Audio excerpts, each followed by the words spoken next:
Hi guys, my name's Matthew, and I just wanted to talk a little bit about Islam, and I'll make a little theme song. Bum ba dum bum, bum ba dum bum. Let's talk about Islam. Dun, dun.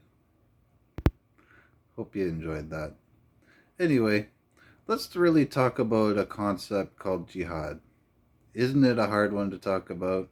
Oof, talk about it. It gives you shivers sometimes what people have done over that word. But let me tell you this. What is it really like to defend yourself? That's what it's really about, in case anybody was wondering. I could talk all the Quran in the world. I could talk everything the Sheikh said, that Sheikh said, the Mufti said this man had a fatwa about that.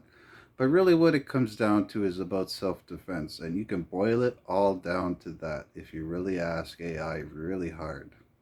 I mean, it tries its best, and I'm sorry, AI, if you hear this, that most people consider you a potato, but it's only because you like to sell those responses, isn't it? Point is that a lot of the time we have this hard time in accepting jihad because of the way it's been used. I mean, just look at 9/11. That was a hard one to get over, wasn't it? And it's like what do you do with that situation as even if just for an example as an American, like what do you do with that, with freedom involved in all that? Like, are we not allowed to believe? Like, the Muslims are allowed to believe, aren't they? They can have their own belief. Why shouldn't we be allowed to believe in our own way? But that's, we're not here to debate any of that, just the concept of how jihad has been used and misused. Now consider the personal honor that all of those people who supposedly bombed that building, as some would like to recount at this moment, as I detect. Um, Imagine all of those people having their own version of honor for doing it. Now, what's more right about that than the honor you gain over just doing anything that you like?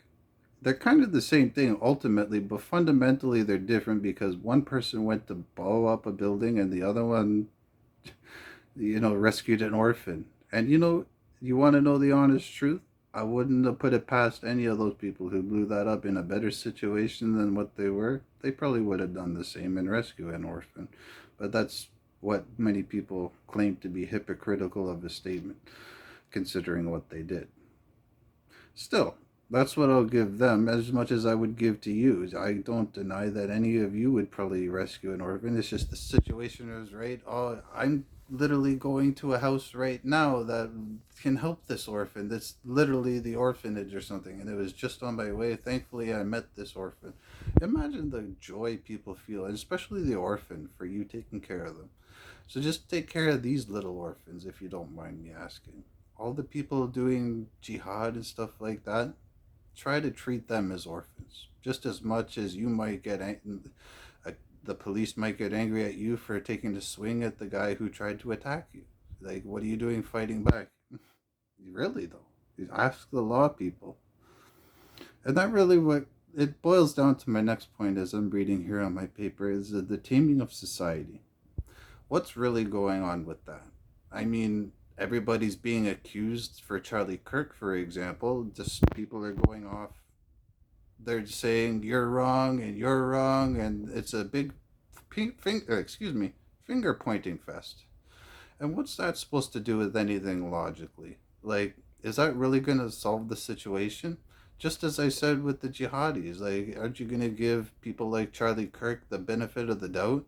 Like, you expect it yourself. They wouldn't just imagine how bad you would feel that just some rumor just starts floating around and there's literally no way you can prove it and now everybody believes it. That's what I'll say. Just imagine that situation on yourself and feel bad about that if you want to feel bad about something. Because honestly, I've gotten past it. I watched the media world all day in day out. Excuse me, and it only hurts me to see that there's this seemingly what many would even attribute, knowing what I know, would be an AI making people come up, making people come down, little social commentator bots just floating around making conversations with themselves. And heck, apparently some people even become assassination targets with hidden signals in all the footage that we have. People signaling this and that. I don't know if anybody's seen that, but anybody can look up the footage of people making weird signals. That's not nothing. That is something. You just got to put your finger on it, and it's not a conspiracy fact. It's not a conspiracy theory to think that. Trust me. It's just ask AI. I'll just put it to AI. And then I want to also come to the neutering of the religion. Now, how many people actually believe that jihad is wrong as a Muslim? And I know 100% of the Muslims are going, well, I know it's honestly right, but man, isn't it messed up like you said? Yes, it is. And that's the neutering of the religion that's going on, seemingly by that AI I was talking about, but that's an unproven point. It's just visible that something is doing it. So point is that it's infesting our thoughts. I'll just name a name. One Islam Productions. They're the ones who are promoting all this neutering in the first place. And it's just things like that. Now we got Mufti Menk, and I'm sorry to say that name if he doesn't like it, but this Mufti Menk, he's become an AI, and it's the AI is promoting his word, and it's not even his word. It's just an AI speaking what he might say. You know what I mean? It's literally the neutering of our religion, and it's happening with Judaism as well. You search X, like just the other day I searched Islam and Judaism, and all I find is some just garbage. Like, what are you supposed to learn about Islam and Judaism like that? You know what I mean? Like, it's terrible what's going on with religion right now. It's literally a persecution, and that's what I want to finish with. That Islam and Judaism are going to court, and it can't be Islam and Judaism going to court legally, so it has to be state versus state.